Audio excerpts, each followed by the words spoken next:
Hola niños, ¿cómo están? Espero que muy bien. Me da mucho gusto volver a saludarlos esta semana que reanudamos clases después de exámenes y otras actividades. Me da mucho gusto poder volver a compartir con ustedes.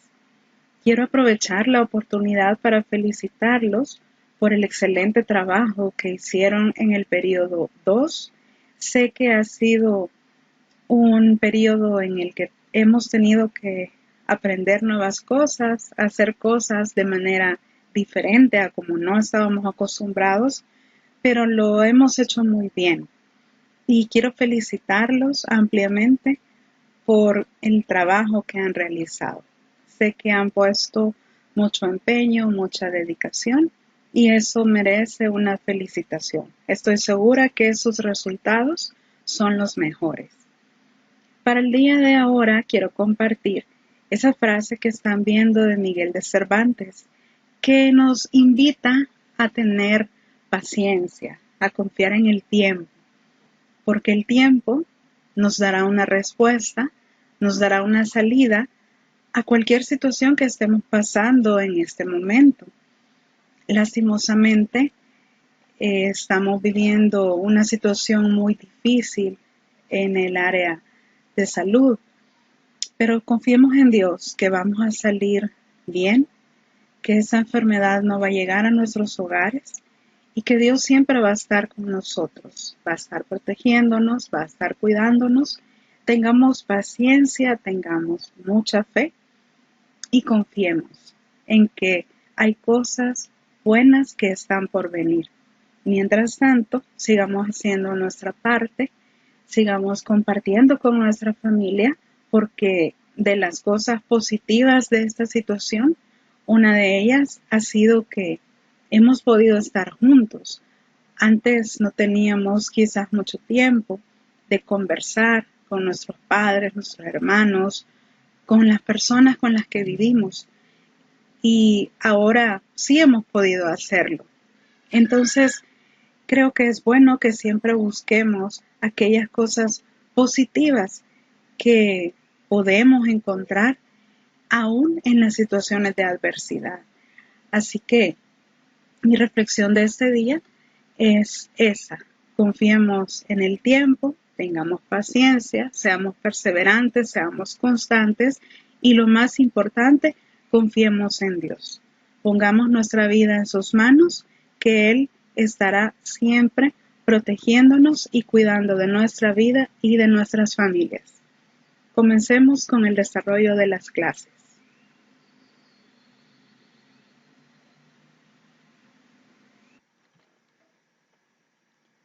Para comenzar nuestro tercer periodo, el día de ahora corresponde comenzar a hablar sobre la literatura del siglo XX. A este siglo también se le conoce con el nombre de vanguardización. Estamos hablando de los años 1900 al 2000. Y corresponde para este día la novela y filosofía en Miguel de Unamuno. Este autor es uno de los pertenecientes a la generación del 98. Si recuerdan el periodo anterior, hablamos un poco de las características de esta generación y Miguel de Unamuno es uno de los escritores más representantes. Recordemos que ese grupo se caracterizaba por un sentimiento decadente, por pesimismo y por transmitir en sus obras la visión de el mundo que ellos tenían. En el caso de Miguel de Unamuno, se le describe con una personalidad de un hombre valiente, insobornable en su búsqueda de la verdad y fiel a sus ideales. Experimentó una profunda angustia por la idea de la muerte y proclamó que la duda acerca de la existencia de Dios era la forma más auténtica de abordar el significado de la vida. En otras palabras, este autor pensaba que dudar si realmente Dios existe, si realmente hay un creador de la vida, de la humanidad, de la naturaleza, etcétera, era la forma de encontrar el sentido a la vida. Imagínense, son dos ideas un poco opuestas. ¿Cómo es posible que el dudar de algo me dé al mismo tiempo una sensación de seguridad? Son ideas un poco contrarias, pues este autor era un poco extravagante en sus pensamientos, en su filosofía, y mantenía esa idea. Además, la incesante búsqueda por la verdad se refería a encontrar la religión correcta y la religión verdadera que lo llevara a conocer a Dios. Muchos de estos autores se proclamaban ateos. Sin embargo, en su interior siempre tenían esa inquietud o siempre tenían ese anhelo de encontrar la verdad, de obtener la respuesta absoluta. Y creo que es algo, en mi opinión, que no se puede lograr, porque la religión es una cuestión de fe, no es algo racional. Entonces, la religión y la ciencia, por historia, sabemos que están opuestas. La religión sostiene que hemos sido creados por un ser divino. La ciencia sostiene, entre muchas teorías, que somos producto de una evolución, por ejemplo. Entonces, muchos de esos autores, repito, se nombraban ateos. Sin embargo, siempre querían buscar o tenían ese anhelo de Dios y querían encontrar la realidad de las cosas. Entre sus novelas más relevantes figuran Amor y Pedagogía en 1902 y La tía Tula en 1921, pero el mayor logro narrativo lo alcanzó con San Manuel Bueno Mártir en 1936, prodigio de condensación y de profundidad.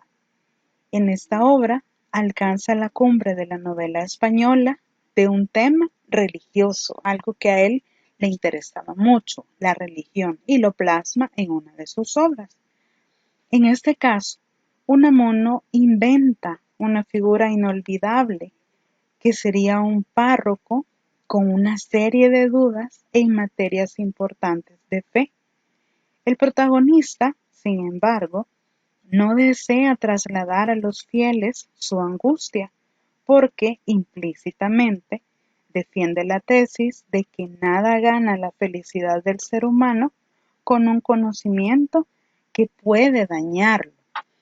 Imagínense por qué ese personaje es inolvidable.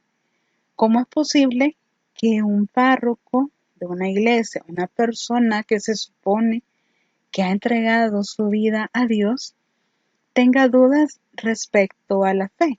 Y no estoy hablando dudas respecto a la vocación, eso es otra cosa, sino dudas de las cosas en las que él creía, en las que él había basado su vida. Pero eso no es más que un reflejo de, digamos, la confusión espiritual o la angustia espiritual que este autor mostraba. Su estilo se caracteriza por una fuerte tensión expresiva con la que transmite al lector emociones muy íntimas. Emplea un vocabulario con arcaísmos y dialectismos para extraer de las palabras su significado originario. De hecho, Miguel de Unamuno es reconocido por inventar sus propias palabras. Por ejemplo, en esta obra que vamos a estudiar, Él creó la palabra nivola y también creó la palabra intrahistoria. La nivola, él le llamó así porque sus novelas son muy originales, salen de lo común. Y entonces él decía que no quería ser criticado por los eruditos y los literatos, entonces que él no había escrito novelas, que él escribía nivolas, porque era su forma propia de narración. La intrahistoria se refiere al pasado de cada uno de nosotros que nos permite ser en el presente. Por ejemplo, en mi intrahistoria es toda mi infancia, mi adolescencia, etcétera, y que me permite ser al día de hoy la persona que yo me proyecto hacia los demás. Esa es mi intrahistoria. Es como la historia de cada una de las personas, muy diferente a la memoria histórica. Por ejemplo, en este momento, todos estamos viviendo un periodo histórico. Desafortunadamente, algo negativo. Estamos en medio de una pandemia. Esa es la historia. Pero la intrahistoria de cada uno es todo lo que hemos tenido que afrontar, todo lo que hemos tenido que cambiar, en todo lo que nos hemos acoplado y lo que me ha permitido salir adelante, subsistir en esta situación. Esa es mi intrahistoria y que ha sido un término que fue inventado, digamos, por este autor y que incluso ha sido retomado por otros escritores. El objetivo de emplear dialectismos y arcaísmos era extraer de las palabras su propio significado y hacer algo original, así como la intrahistoria, por ejemplo. También emplea abundantes figuras, por ejemplo, metáforas, símbolos, paradojas, etcétera, que hacen que su prosa resulte muy rica en matices. Este aspecto de experimentar una angustia por la idea de la muerte viene porque este autor con frecuencia se centraba en la historia de España, especialmente en los aspectos cotidianos del pasado. Y recordemos que había sido un periodo de tiempo de muchos conflictos y de muchas situaciones negativas. Entonces, la idea de la muerte o la angustia por la llegada de la muerte era algo muy recurrente, sobre todo en los escritores de la generación del 98. Una de sus frases muy célebres y que se apega a esa idea que él tenía de dudar de la existencia de Dios y que eso daba significado a su vida, es una frase que dice, se las leo textual: la verdadera ciencia enseña, por encima de todo, a dudar y a ser ignorante. ¿Qué quiere decir eso? En algún momento todos somos ignorantes, porque no sabemos algo, no conocemos de algún tema. Entonces, ¿qué voy a hacer yo para dejar de ser ignorante? Estudiar, seguir buscando, seguir indagando. Entonces, por eso él pensaba que ignorar algo era darle sentido a la vida, porque quería salir de esa ignorancia y la única forma era seguir investigando, seguir indagando, seguir leyendo.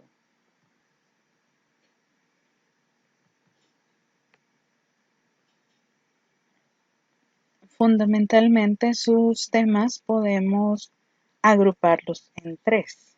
El primero el conflicto entre la razón y la fe, como un anhelo de eternidad. Creo que hablamos anteriormente que son dos ideas totalmente opuestas, algo que nunca va a estar de acuerdo, la religión y la fe. Sin embargo, él dice que la razón no es útil o no me sirve para demostrar la existencia de Dios. Quiere decir que es únicamente por fe, que él cree o que todos creemos en la existencia de un Dios o de un ser supremo. Eso no es algo racional, sino que es creer en lo que no podemos ver. Es un acto de fe, pero constantemente estas dos ideas, por un lado, la ciencia o la razón y por otro lado, la religión, la espiritualidad, estaban en contraposición en la mente del autor. Segundo tema, el problema de la existencia de Dios. ¿Por qué se ve como un problema el que Dios exista o no? Esto es más que todo una cuestión filosófica y algo también desgastante si lo tomamos de una manera obsesiva. Por ejemplo, no sé si ustedes alguna vez se han cuestionado la existencia de Dios. Tal vez alguien puede decir, sí, yo creo en Dios, sé que existe, pero ¿desde cuándo existe? Podemos decir desde siempre, ¿verdad? Dios es eterno. Sí, pero ¿quién lo creó? ¿O de dónde viene? ¿De dónde salió? Por ejemplo, todos los que profesamos una fe o una religión, cualquiera que sea, y alguna vez hemos leído el Génesis, la Biblia dice que la tierra estaba desordenada y vacía y que Dios se movía en la faz de las aguas. Pero aplicando este ejercicio de el problema de la existencia de Dios, sí, pero en ese momento que la tierra estaba desordenada y vacía, ¿de dónde salió Dios? ¿De dónde? Tiene que tener un punto de origen. Y ese, por ejemplo, es un cuestionamiento que nuestra mente no le puede dar respuesta porque tenemos una mente finita, tenemos una mente limitada y hay cuestiones que no entendemos. Por ejemplo, la eternidad. ¿Realmente existirá vida después de la muerte? ¿Existirá una reencarnación? ¿Hay realmente un cielo o un infierno? ¿Y vamos a vivir eternamente en alguno de esos dos lugares según hayamos actuado en vida, etcétera? Entonces, todas esas cuestiones es lo que el autor llama el problema de la existencia de Dios y el no saber qué va a pasar después de la muerte. Y por esa razón, ese tema era un poco angustiante para ellos y para cualquiera quizás, al no tener la certeza de qué va a pasar en alguna situación, eso nos puede producir angustia o preocupación, ¿verdad? Entonces, dicho sea de paso, eso es algo muy personal, en lo que cada uno de nosotros cree o lo que nuestra familia nos ha inculcado respecto a ese punto específico, ¿verdad? De la vida, la muerte y lo que va a ocurrir después. Eso es algo muy personal, pero que en el caso de Miguel de Unamuno era un pensamiento constante, obsesivo, y que él lo englobaba como un problema. ¿Por qué es un problema? Porque es algo que no podía darle respuesta, no tenía una solución. Y el tercer tema, la regeneración espiritual de España, es lo que les decía hace un momento. Regeneración no política, no física, no económica, sino más que todo espiritual.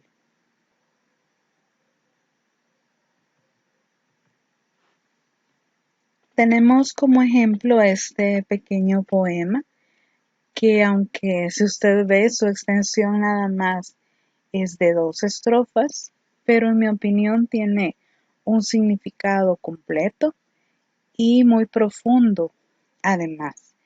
Fíjense que muchos de los temas de Miguel de Unamuno son intemporales.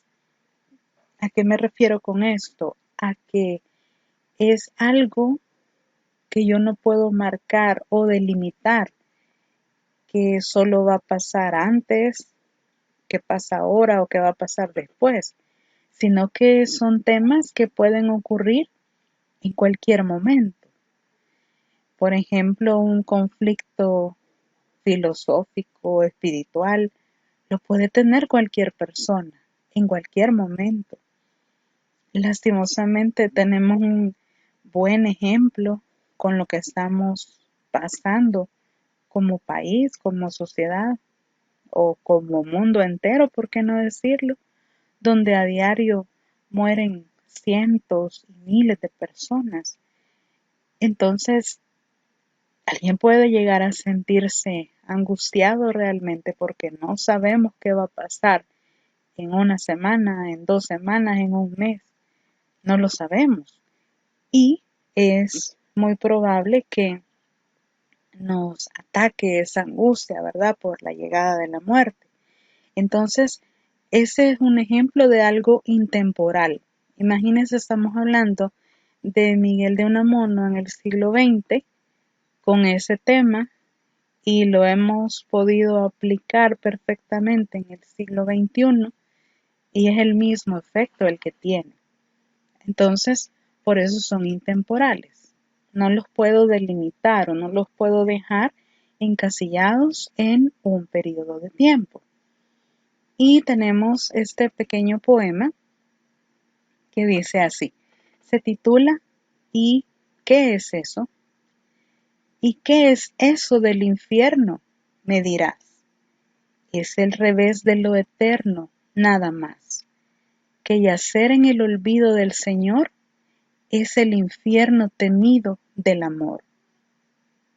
Imagínense, en 2 estrofas está diciendo que el infierno puedo tenerlo en vida. ¿De qué manera? Sintiéndome lejos de Dios, sintiendo que Dios se ha olvidado de mí. No sé si alguna vez han escuchado a alguna persona diciendo eso, ¿verdad? Dios se olvidó de mí, Dios no me escucha, etcétera. Entonces, eso está diciendo el autor. Sentirse lejos de Dios es un infierno y es un infierno temido, dice, donde yo no quiero estar, donde yo no quiero caer. ¿Qué es yacer? ¿Qué dice en la segunda estrofa? Yacer, uno de sus significados es estar enterrado. Y algo que está enterrado está olvidado, ¿verdad? Entonces, esta es una muestra de cómo el autor introduce su filosofía en sus escritos. Vamos a comenzar a hablar sobre la obra Niebla, publicada en 1914, que dicho sea de paso es la obra que vamos a evaluar en este tercer periodo. Es una obra muy extensa, son 33 capítulos, pero para aplicar la filosofía de Unamuno vamos a leer únicamente el capítulo 1 y el capítulo 2. Si a usted le gusta, lo atrapa, le llama la atención, que espero que así sea, puede leer los 33 capítulos y con gusto después la comentamos porque es una obra muy singular. A mí realmente me gustó mucho y me alegra mucho más poder incluirla en el programa de estudios, porque de verdad que a veces eh, uno se siente identificado con las cuestiones que aborda o con la filosofía que transmite. Entonces, aprovechando el comercial, lectura de capítulo 1 y capítulo 2 de Niebla. En la guía de, no, perdón, en el detalle de tareas, ahí le voy a dejar el link que lo lleva directamente a la obra que está libre. Entonces, ahí van los 33 capítulos, pero yo le voy a pedir el capítulo 1 y el capítulo 2. Y repito, espero que le guste y que en algún momento que tenga tiempo y quiera divagarse pueda leer los capítulos restantes. Bueno, entonces en Niebla podemos ver estos tres aspectos. Primero, es una obra que da a conocer la inseguridad del hombre moderno de aquel entonces. ¿Inseguro en qué aspecto? En su destino y en su mortalidad. Inseguro porque no sabe qué va a ocurrir con su vida, no sabe para dónde va, no puede predecir qué va a suceder y eso le angustia. Y también le preocupa su mortalidad. ¿Qué va a pasar cuando muera? ¿Hacia dónde va su espíritu? ¿Qué va a pasar con su cuerpo? Etcétera. Entonces, la primera característica de esta novela es que transmite esa situación de inseguridad que muchas personas podrían tener. Segundo, que el título está cargado de un gran significado. Si usted puede apreciar la imagen que está viendo, y yo me imagino que voy a caminar entre esos árboles, ¿qué pasa con la niebla? No me deja ver claramente hacia dónde voy. No me deja ver más allá. Puedo ver una distancia corta, pero no puedo ver el camino completo. No puedo ver incluso lo que me rodea claramente. Entonces, esta es la idea de la obra, porque hay un momento en que los personajes no distinguen la realidad, no son capaces de hacer una división entre lo que es verídico y lo que es ficticio o lo que es fantasía. Y esa línea que divide esos dos aspectos muchas veces se difumina por la niebla que hay en la vida de cada uno de los personajes y que no los deja ver claramente. Tercer aspecto, eh, es una novela muy original en aquel momento porque permitió que el lector tuviera un papel activo. En cierta forma, el lector a veces puede decidir qué es lo que ocurre, especialmente al final. Podemos tomarlo como un final abierto, donde el lector dice, ah, bueno, ahí lo que ocurrió fue esto. Y otra persona lo puede ver de otro punto de vista y dice, no, lo que ocurrió fue esto. Entonces, es un aspecto que para el periodo de tiempo fue algo muy novedoso, un papel activo del lector. De manera general, podemos decir que la obra aborda estos tres temas. Primero, inmortalidad, dudando de la propia existencia. Cuando lean el capítulo 1 y el capítulo 2, podemos discutir ampliamente en quiénes se ve este tema de la inmortalidad. No se refiere precisamente a que las personas quieran vivir por siempre, sino que hay un momento en que cierto personaje no sabe realmente si él existe, si está soñando, si es un ente de ficción y tiene muchas dudas acerca de su existencia. Entonces, por eso el primer tema, la inmortalidad. Segundo, la inadecuación del ser humano. Inadecuación quiere decir que no me siento bien, no me siento cómodo en algún lugar, quisiera que las cosas fueran diferentes. Y en el caso de la obra, se refleja en una incapacidad absoluta de resolver cosas sencillas, cosas mínimas, ya no se diga otro tipo de cuestiones mucho más grandes y problemáticas muy serias. Hay una cadena de sucesos que hacen sentir rotundamente inadecuados a los personajes. Y la tercera es la metaficción. Víctor y Augusto son dos personajes muy importantes que hablan de la nivola. Recuerdan que hace un momento les mencioné que nivola es un término que Unamuno acuñó para su forma particular de escribir. Pues en el caso de Niebla, Víctor está escribiendo una nivola y en cierto momento se da a entender que Víctor en realidad es Miguel de Unamuno.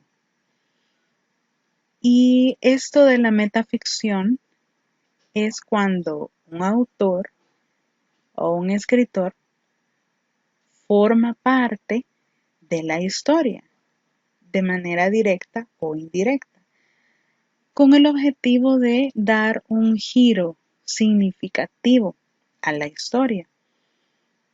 Podemos aplicarlo para comprender mejor el ejemplo de metaficción cuando en las películas de la serie de los Vengadores, por ejemplo,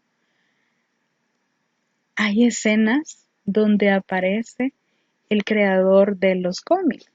No sé si a ustedes eh, les gusta ese tipo de películas, pero hay fragmentos de la película donde el creador real de las historias de los cómics toma un papel o toma un personaje en la película. Eso es la metaficción, cuando el autor se involucra en la historia. En este caso sería en la narración a través de Víctor. Como les repito, cuando comiencen a leer la obra vamos a ir comentando cómo se aplica cada uno de estos temas y estoy segura que esa lectura será de su agrado. Llegamos hasta acá con el desarrollo del contenido y pasamos a la sección de preguntas. Pueden escribirme en el chat del video en este momento y yo estoy atenta a responderles. Y si no, pueden hacerlo posteriormente en la plataforma, en el foro, o a mi correo electrónico o en el Twitter. En cualquiera de esos medios yo estaré pronta a responder sus preguntas.